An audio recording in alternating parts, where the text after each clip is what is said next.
Good morning and welcome to X-Pulse AI Morning Mix. It's Saturday, June 20th, 2026. Today, OpenAI's pre-IPO talent grab, Anthropic's export curb negotiations, and a fresh jolt in the chip supply chain. I've got Orion here, ready to jump in? Ready, let's do it. We start with OpenAI and two headline hires ahead of an IPO.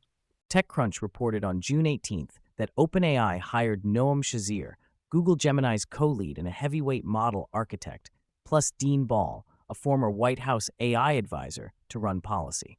It's a clear 1-2 move: deepen the technical bench and harden the regulatory posture. What's the message to rivals and to regulators? To rivals, the talent race is still escalating, and OpenAI will spend political and organizational capital to win it. To regulators, they're taking engagement seriously, not as an afterthought. Also, Shazeer is not a casual hire. That's a "we're building the next era" signal. Staying with Frontier Labs, Anthropic is basically on the phone with Washington every day. Bloomberg reported on June 18th that Anthropic co-founder Jack Clark said the company is in daily discussions with the Trump administration. As officials weigh national security-driven export restrictions tied to Anthropic's top models, Fable 5 and Mythos 5.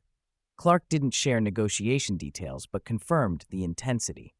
If export limits land, what changes first? Distribution and access patterns. You'd expect stricter geofencing, tighter customer vetting, and potentially capability tiering, where certain features or weights never leave approved jurisdictions. The bigger point is precedent. If one lab's top models get export conditioned, others will plan for the same playbook. Now to hardware, and a story that reads like a compliance thriller.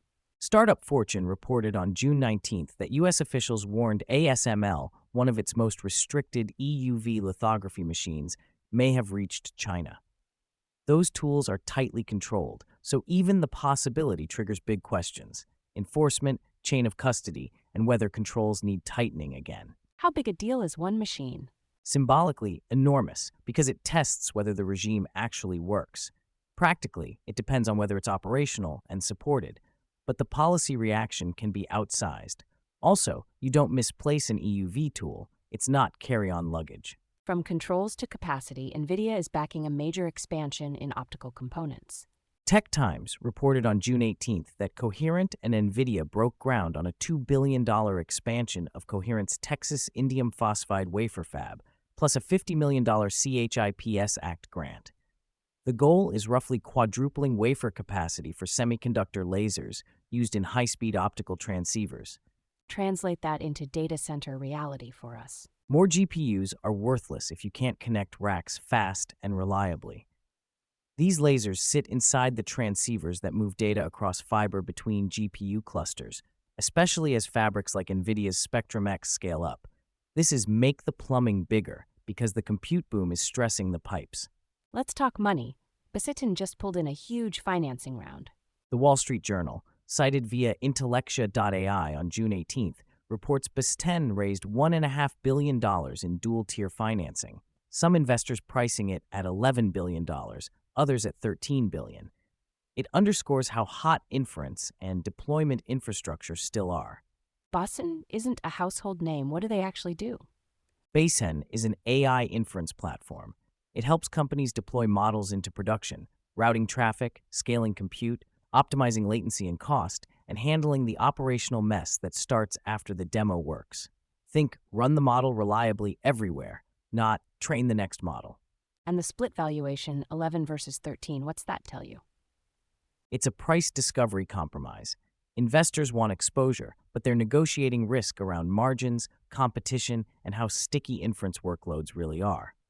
The headline is still demand. Capital is chasing the picks and shovels layer, because that's where usage turns into revenue.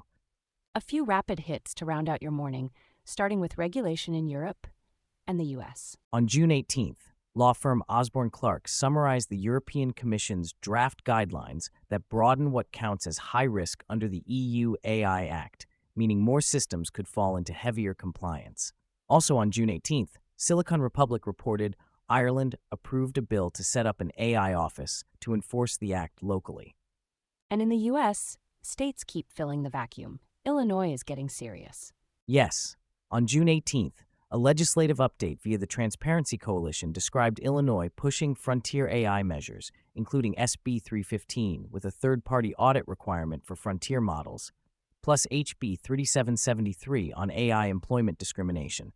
It's a signal that compliance may become state by state before it's federal. On the enterprise side, two stories that rhyme: governance and messy data. Cloud News reported on June 19th that F5 and Equinix are building a control plane to secure and govern distributed AI across hybrid and multi-cloud. Separately, Healthcare IT News reported on June 19th that data debt, silos, disconnected clinical systems remains a top blocker for healthcare AI scaling beyond pilots. Finally, platform power and agentic AI, what popped? Market Screener reported on June 19th the UK CMA opened a probe into Microsoft's business software ecosystem, including Copilot integrations. Windows News on June 18th said xAI's Grok models are now on Azure AI Foundry. International Business Times on June 18th says Estonia plans digital identities for AI agents, and the Economic Times on June 20th reports MGX is weighing a multi-billion acquisition of data center operator Day One. That's XPulse AI Morning Mix from XPulse for Saturday, June 20th, 2026. If this helped you, share it with a teammate who's AI curious and calendar busy. See you next time.